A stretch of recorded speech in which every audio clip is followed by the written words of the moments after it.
Tere päevast, austatud Postimees TV vaataja ja meie saate erinevatest muudest podcasti platvormidelt kuulaja. Oled sattunud vaatama järjekordset saadet Peetri Pilk, kus arutleme päevakajalistel ja vahel ka sügavamatel igavikulistel teemadel. Aga täna olen oma stuudiokülaliseks palunud Euroopa Parlamendi saadiku, endise Eesti Kaitseväe juhataja, härra kindral Riho Terrase. Tere tulemast! Tere. Ja nagu külalise valikust ka nähtub, hakkame rääkima Eesti asjast, Eesti ajaloo mõtestamisest ja loomulikult kõige rohkem ka käimasolevast koledatest erinevatest sõdadest ja nende mõjudest ja tulevastest arengutest. Aga nagu meie saatele kombeks, analüüsime viimase aja päevakohaseid uudiseid kõigepealt ja võtamegi nüüd oma esimese uudise, milleks on Postimehe artikkel Riigiametniku vastus võttis muinsuskaitsjad sõnatuks. Väga palju vastukaja tekitanud üpriski vihast sellist ütleks üle pika aja ei ole nii vihasena näinud Eesti patrioote selle peale, kuidas siis üks haridusministeeriumi ametnik nimega Adamson saatis Eesti Muinsuskaitse Seltsile ja selle juhile major Madis Morelile vastuseks ideele muuta Tartu rahu aastapäev riigipühaks mingisuguse kummalise teksti, kus ta väitis, et Tartu rahu on ju üks selline mitmeti mõistetav nähtus ja tekitab vastuolusid ja Eesti ikka võitis vabadussõja ja et see ei pruugi kõikidele meie kodanike või elanike kihtidele ju meeldida.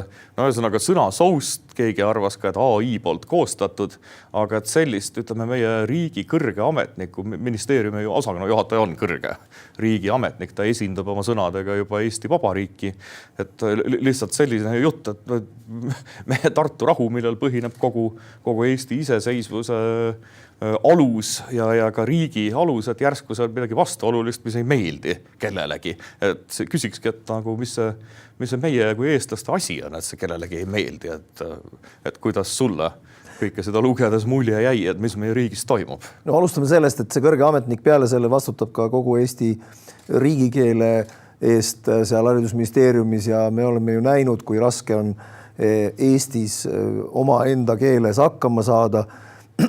Elan siin vahetevahel ka Leedus nüüd viimasel ajal, kuna mu abikaasa on seal suursaadik ja Leedus suisa võeti vastu otsus tänavaruumis mitte muu keele keelamisest, et räägime leedu keelt, on see nii-öelda suur kampaania ja see on väga otseselt sellega seotud, aga veel rohkem meie, nagu siin meeldib öelda, meie vastasmeeskond ehk meie verivaenlane, vihavaenlane Venemaa kasutab oma võitusid, oma seda retoorikat, teise maailmasõja retoorikat julgelt meie vastu kõikides küsimustes ja kui meie ajaloos ainuke tähetund sõjas ehk võit Hümera lohing oli ka, aga võit vabadussõjas on ikkagi selline, mis on defineerinud Eesti riikluse ja kui seda sellise sõnavahuga nagu öeldakse, püütakse katta, siis on see ikkagi väga ohtlik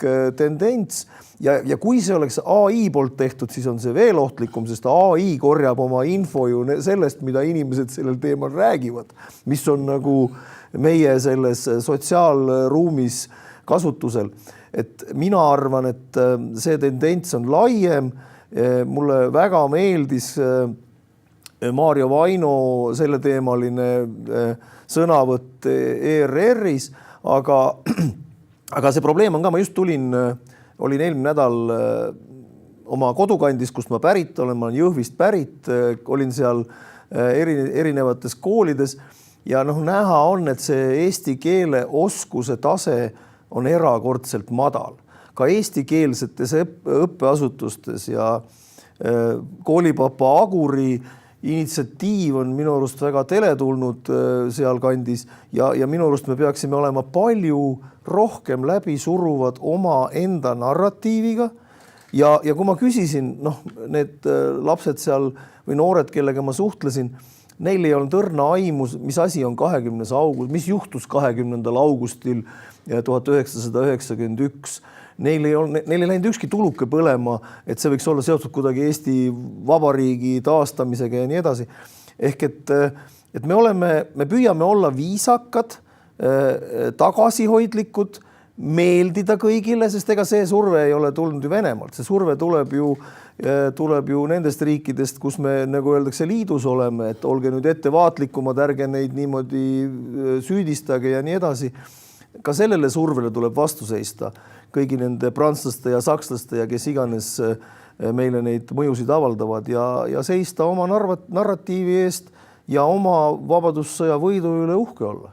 Ja siin tekib muidugi küsimus, et kas see peegeldab ühe osakonna või kogu ministeeriumi sellist, ütleme, olgu siis peast alates kuni kuhugi keskastmeni ja alla välja või oli see lihtsalt üks eksimus, et mida ma ise kuulen ka inimestelt, kes seal majas kokku puutuvad või töötavad, et tegelikult see mentaliteet sarnane väidetavalt olla seal majas siiski mitte ainult ühe mehe oma, vaid väga paljudel ja mul kohe tuleb meelde ka Kristina Kallase juba kuskil 10 aastat tagasi Sirbis öeldud sõnad, kus ta teebki selgeks, et eesti keel ja eesti rahvus ei ole midagi emotsionaalselt olulist meie jaoks, et eesti kultuuri võib väljendada ka vene keeles ja siis ta lõpuks ütlebki, et eestlastele jäägu need pastlad ja kannel ja aga et tegelikult võib ka vene keeles kirjutada eesti kirjandust.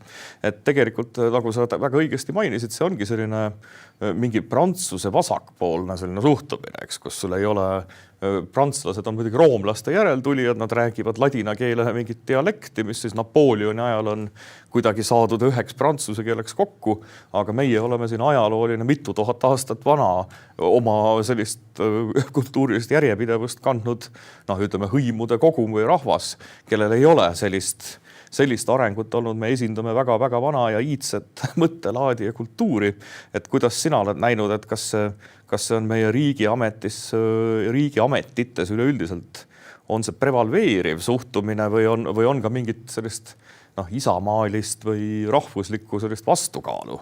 No esiteks ütleme, et prantslased vaatamata sellele, et nad on seal vasakpoolselt maailmavaatega oma keele ees seisavad, nad militantselt kõikidest sellist ei tule kõne allagi, et sa elad Prantsusmaal ja ei suuda riigikeeles nii-öelda suhelda inimestega ja keegi ei ütle, et tehke teie omakeelsed koolid ja terved linnad ei pruugiks aru saada, et seda ise õppides prantsuse keelt ma näen seda iga päev, kui keeruline see on isegi proovida rääkida kehvas prantsuse keeles, siis nad on nii uhked, et nad ei kavatse suga sellel teemal isegi suhelda, keeravad ringi, lähevad minema. Aga meie, ma arvan, et see on see globalistlik, see, mis surub meid kõiki sinna sellesse võtmesse, et kõik peavad olema kaasatud, kõik peavad olema pildis, see teeb filmiseriaalides Napoleoni kindralid mustanahalisteks ja nii edasi, et sellised asjad, et mõistlik on kõiki kaasata, pole üldse kahtlustki, aga ühegi asjaga ei tohi üle piiri minna. Ja Eesti jaoks on ellujäämise küsimus meie keel, meie ajalugu, see väheke, mis meil on. Ma toon seda võrdlust Leeduga, aga mulle meeldib seda tuua, et me oleme siin selle üle natuke naerame, et leedukad siin on uhked oma riikluse ja kuningate või kuninga ja selle suurhertsogiriigi üle ja tähistavad neid tähtpäevi ja ütleme, august on nende jaoks või 20. august või isegi see natuke eelnevad ei ole mitte taastamine, vaid see on nagu nende omariikluse taastamine, ütleme 18. aasta on nende jaoks omariikluse taastamine, mitte selle taasasutamine, eks ju. Või nagu meil täiesti nullist. Ja siis, kui meil oleks selline ajalugu nagu neil, siis meie oleksime palju rohkem harad laiali. Aga me oleme viisakad, aga me oleme liiga viisakad. Me isegi ei taha sellest rääkida, et me oleme üks vähestest riikidest maailma ajaloos, kes on Venemaa vastu sõja võitnud. Ja siit tuleb kohe meelde see Igor Kopõtini ja Kaarel Piirimäe kuulus ja palju pahameelt tekitanud artikkel, kus nad leidsid, et vabadussõda ei tohiks binaarselt uurida, et on ainult üks võitja ja kaotaja või kaks vaenlast, et umbes sealt seda lugedes jäigi, et ikka grupi kalli võiks olla see, mille järgi siis ennast joonduda ja samamoodi, et ei tohi ju, peame suurt pilti vaatama ja mis seal kõik olid mitte binaarsed, poststrukturalistlikud ja naise seisukohast tuleks vabadussõda uurida ja selline see tekitab siiani Eesti ajaloolastes. Vabadus võtta sellena, mis ta on. Eestlased võitsid vabadussõja koos liitlaste abiga ja liitlased olid Ühendkuningriigi ja Ameerika Ühendriigid, nagu need on täna ja praegu meie riigi julgeolekus. Täpselt samad liitlased ka, mis on. Samad liitlased samade vahenditega, ühed laevadega, teised rahaga. Aga et see on ju uskumatu, milliseid hullusi edendatakse meie erinevates ringkondades, aga nüüd jõuamegi sinu poolt välja toodud Maarja Vaino esseeni või päeva kommentaarina teise oma uudiseni, mida täna vaatleme pealkirjaga ERR-is portaalis, siis ilmus Eesti riik eitab Eestit kui rahvusriiki. Ja siin nüüd tulebki see väga tõsine probleem mängu, kus tõepoolest need samad riigistruktuurid sageli oma erinevate osakondade, ka Kultuuriministeeriumi kaudu on võtnud justkui täiesti ametliku seisukoha, et meie põhiseadus ei kehti, et me ei ole rahvusriik. Me oleme põhiseaduse kohaselt rahvusriik ja täpselt sellisena peaks absoluutselt iga riigi asutus ka Eestit kajastama. See ei tähenda, et ühelgi teisel rahvusel ei oleks õigust oma kultuuri edendada või oma teadust või oma kokakunsti või rahvatantsu, aga Eesti on eestlaste rahvusriik ja see, millele Maarja Vaino väga ütleme ilusasti ja heas eesti keeles tähelepanu juhib, on üks üha kasvavaid probleeme, et tooks siia juurde veel huvitava nähtus, et Kultuuriministeeriumis tundub on läbi kukkunud termin nimega multikulti asendatud nüüd sõnaga kultuuririkkus.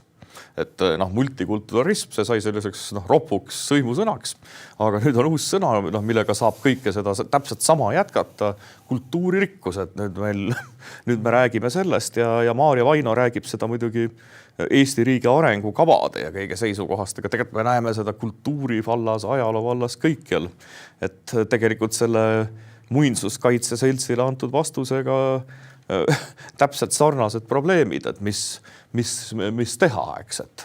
No aga see on, me võime seda edasi arendada põllumajandusse ja metsandusse, kus see sama termin on natuke teises muganduses elurikkus, eks. Seisame selle sama asja eest, aga tegelikult tahetakse sellega meie traditsioone, meie ajaloolisi, arhailisi traditsioone piirata, meie maaelu suruda mingitesse raamidesse, millesse kunagi enne pole olnud.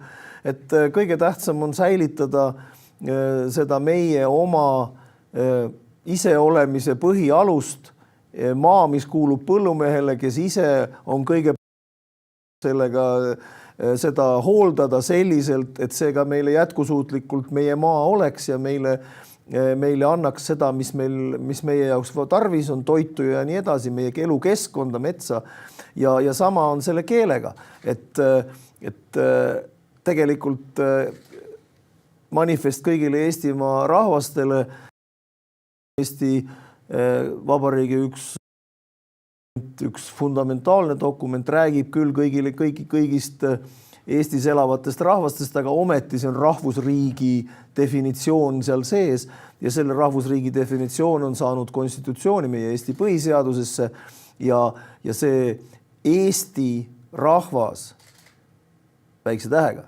ja eesti keel väikse tähega on need asjad, mis meid on erinevatel andmetel vähemalt viimased paarsada aastat defineerinud, enne oli see maarahvas, aga ka läbi keele defineeritud, siis see on ainuke asi, millest meil kinni on hoida.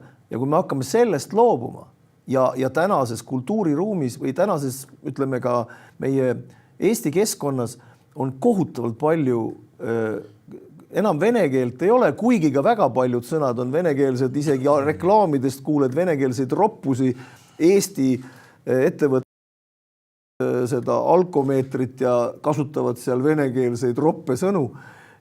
Kuhu me niimoodi jõuame? Inglise keel on meil, me kantseldame kõiki asju. Me ei suuda enam mitte midagi nii-öelda kehtetuks tunnistada, vaid me kantseldame. Me teeme kõiki neid sõnu, kasutame.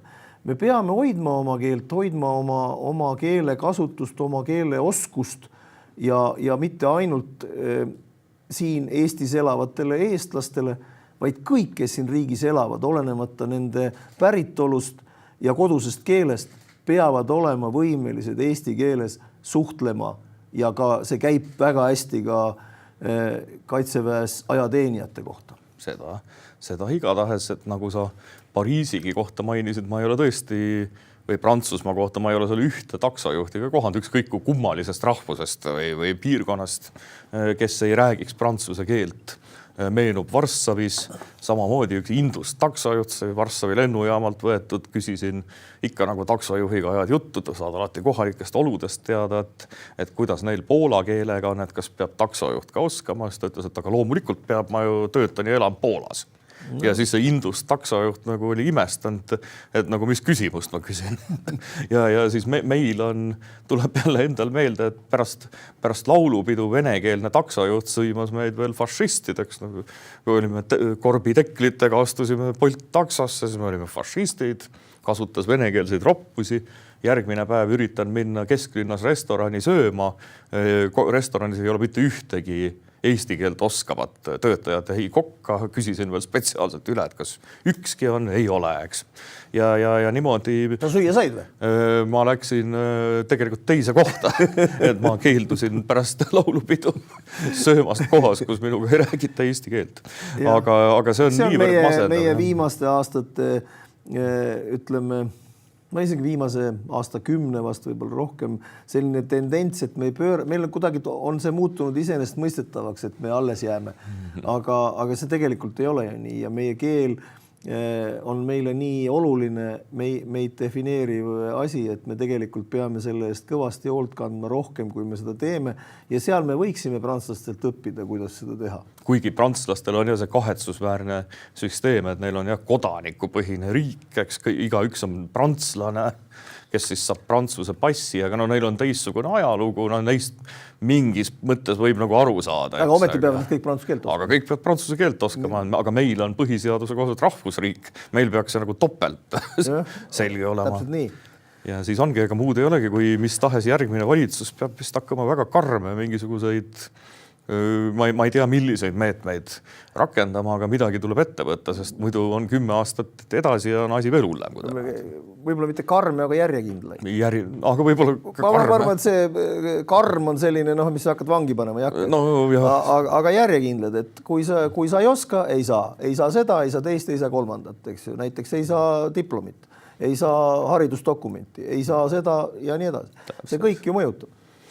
Absoluutselt ja nüüd ja me toome ju kogu aeg juurde, püüame ju omale töökäsi juurde tuua, just jälle suurendati neid nii-öelda inimesi, kes võivad Eestis töötada, eks ju. Ka nende jaoks peaks olema selge reegel, tuled siia, oled mingi aeg siin, õpid keele ära, hakkad keelt rääkima, kui ei räägi, lähed minema.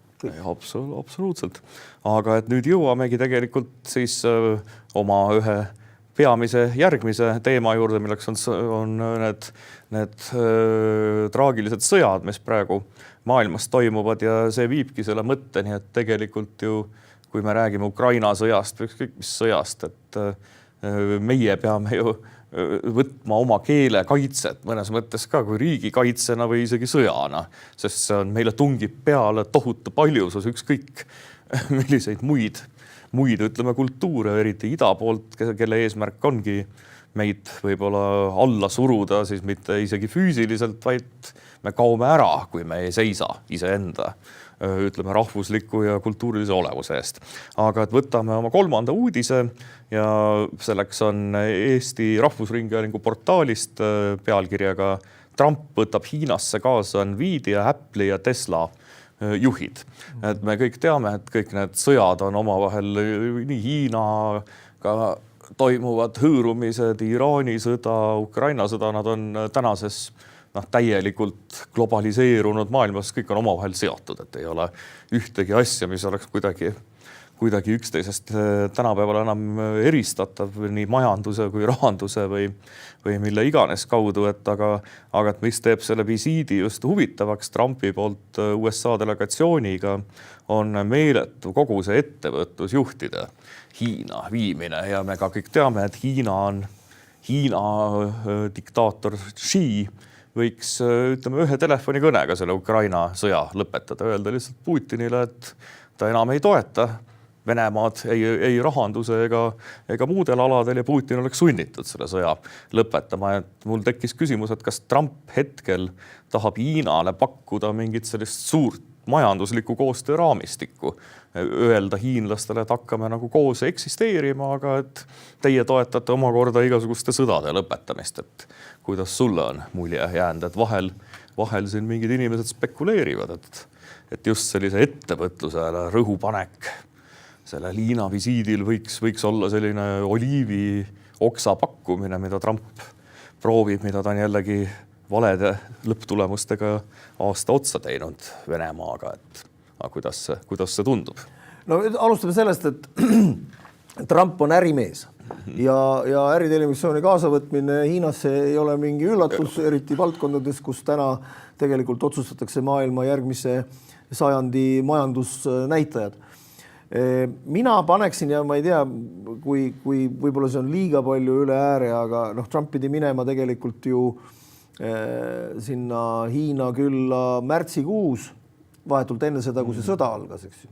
Iraanis. Ja ta Iraanis, jah. Ja viimane kord, kui ta käis, see oli pea 9 aastat tagasi, oli see Ameerika käimine Hiinas väga tugevalt jõupositsioonil.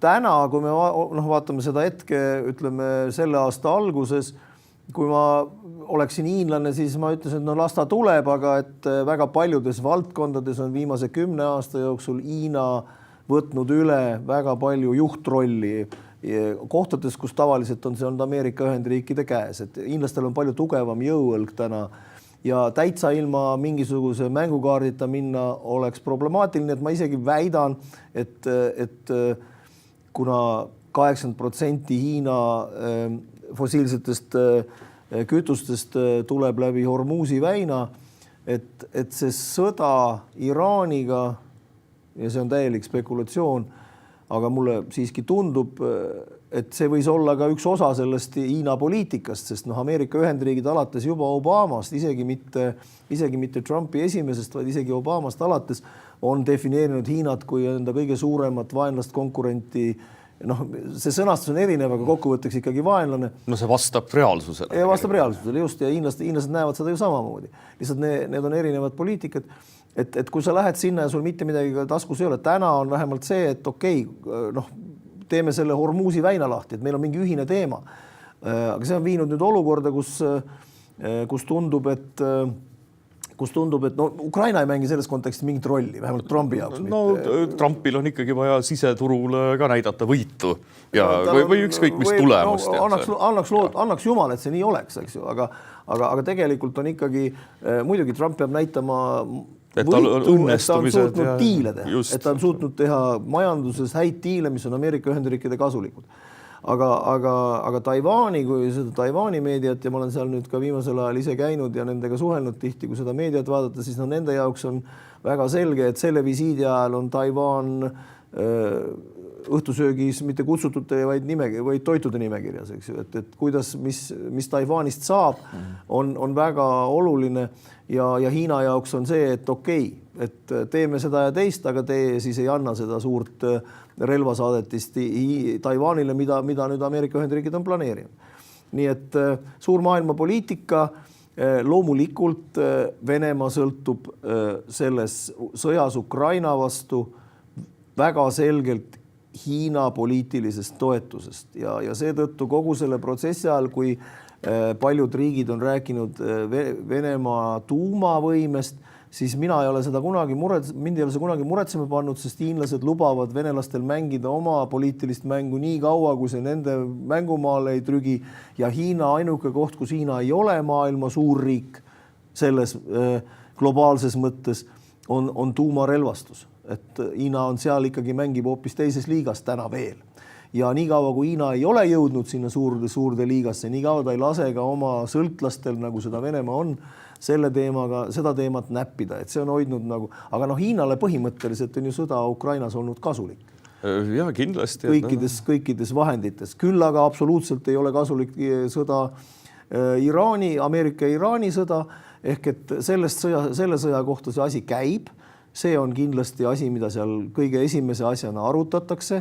Kaardid võivad olla laual Taiwan, ja loomulikult siis ka see, kui tihedalt on seotud Ameerika Ühendriikide majandus Ameerika Ühendriikide majandus Hiina majandusega ja hiinlastel on väga selged huvid. Tehnoloogia transfer, tipptehnoloogiate asi, mis praegu on sanktsioneeritud ja Ameerika Ühendriikidel jälle vastupidi on nagu kogu see elektroonikatööstus, päikeseenergiatööstus ja nii edasi, milles ameeriklased on nõrgemad. Aga et siin nüüd just see väga suur või isegi valdav osa Hiina fossiilkütustest tõesti tuleb läbi Hormuzi väina ja nagu mainisidki, et see sõda USA poolt võibki olla teatud võib-olla isegi peamise, keegi ei tea seda, eks isegi ühe peamise kaalutlusena ju võibki olla hoopis sõda nii võtta ka Hiina vastu ja mida on ju veel näha, Malakka väina osas sõlmiti kokkulepe Indoneesiaga, mis tähendab, kui Hormuz on lääne liitlaste või USA kontrolli all ja nüüd Indoneesiaga koostöös ka Malakka väin, sellega põhimõtteliselt ollakse võimelised Hiina sellise agressiooni ajal ikkagi Hiina põlvili suruma. Et siis ameeriklastel tegelikult on teatud mõttes mingid kaardid. Ei, no täna on, enne ei olnud. Seoses just selle Hormuziga. Tariifide võitlus või ütleme see eelmise visiidi järgne tariifide sõda, mis toimus, tegelikult näitas, et visiit tundus kõigile great success. Tulemus oli see, et midagi ei toimunud või läks pigem asi väga suureks riiuks kätte ära. Ja nüüd äkki on seekord siis mingi tulem plaanitud, mis natukene positiivsem oleks ka Ameerika majandusele. Ja ega ilmaasjata need kõige suuremad tech-juhid seal kaasas ei ole. Aga ja AI teemal on täna ikkagi Ameerika Ühendriigid ja Hiina kordades, mitmetes kordades, isegi 10 kordades rohkem investeerivad sellesse tehistaipu, kui seda Euroopa on suutnud, ehk et Euroopa on kogu selles mängus, mitte ainult Ukraina, vaid kogu Euroopa on praegu kõik närivad küüsi ja vaatavad, mis sealt välja tuleb. Kaasarääkimist täna selle valdkonnas ei ole. Me oleme analüütiliselt saame öelda, kuidas see meile pärast postfaktum mõjub, mis sealt välja tuleb, aga kindlasti ei osale Euroopa selles protsessis ja see on Euroopa konkurentsivõime mõistes väga suur probleem. Ja see on see, millele peaks järgmine Euroopa Liidu eelarve kontsentreeruma, keskenduma Euroopa tagasi konkurentsivõimeliseks maailma majanduseks, sest kokkuvõtteks on Euroopa Liidu SKT maailmast koos Ühendkuningriigiga on täna siiski teisel, mitte 3. kohal ehk on läinud Hiinast mööda, aga me ei ole suutnud seda oma potentsiaali konkurentsivõimes kasutada. Just. Sest me oleme bürokraatiliselt seotud igasuguste erinevate maailmavaateliste küsimuste. Ja see ongi maailmavaade takistab Euroopal olla see, kes ta peaks olema USA-ga võrdne tegelikult. Ja siin nüüd ongi saate lõpuks peab paratamatult küsima, et kuuldused on võimalikest mingitest rahulepingutest, relvarahudest, mis võiks nüüd siis saabuda, neid spekuleerib nii erinevad USA lehed, Eesti lehtedes on läbi käinud kui vist üle maailma, et kuivõrd nagu tõenäoline see hetkel tundub, et see on selge, et küll Xi ja Trump räägivad ka Ukraina sõjas, see on paratamatu, et me ei tea seda mitte kunagi, ei saa ka tõenäoliselt hiljem teada, mida nad rääkisid või kuidas, aga et kui tõenäoline praegusel hetkel tundub jälle see jutt, et võiks lõpuks mingi relvarahu nüüd sellel kevadel või suve alguses tulla. Sest me ühelgi rindel läbimurde võimalust ju kummalgi poolel ei ole, et see on hetke seisus see on. Ja Venemaale oleks ajutine relvarahu Venemaa tingimustel väga vajalik, et ennast koguda ja uuesti alustada. Küsimus on selles, miks ukrainlased peaksid sellega nõustuma. Eks nende enda olukord on ka ikka päris nukker. Päris nukker on ta, ma arvan, et see üldine sentiment Ukrainas täna erineb väga oluliselt eelmise aasta samast ajast. Kui eelmine aasta oli see tunne, et me ei ole võimelised võitma, siis täna, nüüd kus Ukraina on võimeline ründama Vene energiainfrastruktuuri taristut üle kogu Venemaa peaaegu. Siis on see andnud neile kätte strateegilise relva ja sellega ei oska jälle Venemaa mitte midagi peale hakata. Ehk et täna ja kui Euroopa Liit suutis kokku leppida, mis oli positiivne üllatus, 90 miljardilise laenu andmise Ukrainale, millest 60 miljardit on sõjaliseks otstarbeks ja kui me paneme selle konteksti, et Euroopa Liit on viimase 4,5 aasta või 4 aasta pluss jooksul andnud toetust sõjalist 200 miljardi ulatuses, siis see 60 miljardit on väga suur summa Ukrainale edasi pingutada. Ja Ukraina on saanud jalad alla ja on võimeline täna ise tootma selle raha eest odavamalt ja efektiivsemalt paremini oma kaitserelvastust, nii õhukaitse kui ka ründerelvad. Nii et pigem minu arust praegu suruda Ukrainat mingit lepingut tegema pigem ei ole mõistlik. Enne peab Putini režiim kukkuma ja Putini režiim kõigub. Oli näha Putini silmavaatest sellel säästuparaadil, kus kohal olid eelmise 30 riigijuhi asemel äkki 3 või 4 kõige andunumat satraapi ja isegi Osseidid ja Abbaasid ja kõik. No need on omad, eks ju, aga ma mõtlen neid Kesk-Aasia selle seal. Et tegelikult kohal ei olnud kedagi, keda ta tegelikult oleks soovinud enda kõrvale sinna seisma. Ja see muidugi jälle kuvandile mõjub, tema kuvandile ka Venemaas endas. Nii et kukkugu enne kui me Ukraina surume rahu läbirääkimist. Aga loomulikult see on Ukraina tingimus, nii et Ukrainad ise otsustavad. Seda peavadki. Et me ei pea seda peavadki ukrainlased loomulikult ise otsustama. Eks sina oled skeptiline selle rahu saabumise osas. Seda me varsti näeme, et kuidas need õhus on muidugi. Aga see on õhus. Mingid signaalid tulevad, et kuskil selle nii-öelda ekraani all toimub mingisugune tegevus, mida võib defineerida selleks, et äkki läheb korda. Aga kas see on siis Ukrainale soodus, selles ma küll kindel ei ole. Aga seda lähiajal saame näha ja tänan sind saatesse tulemast ja neid tarku ja ausaid Eesti mehe mõtteid meie rahvaga jagamast. Aitäh kutsumast ja teravat pilku sulle siis edasi. Ja sulle teravat keelt ja võitlusvaimu meie Eesti ja ka Ukraina huvide esindamisel laias maailmas. Ja omalt poolt tänan Postimees TV vaatajat ja meie saate kuulajat, meie juttu kuulamast ja vaatamast ja nautimast ja järgmisel nädalal oleme eetris juba uute inimeste ja uute teemadega samas saates Peetri Pilk. Kõike head!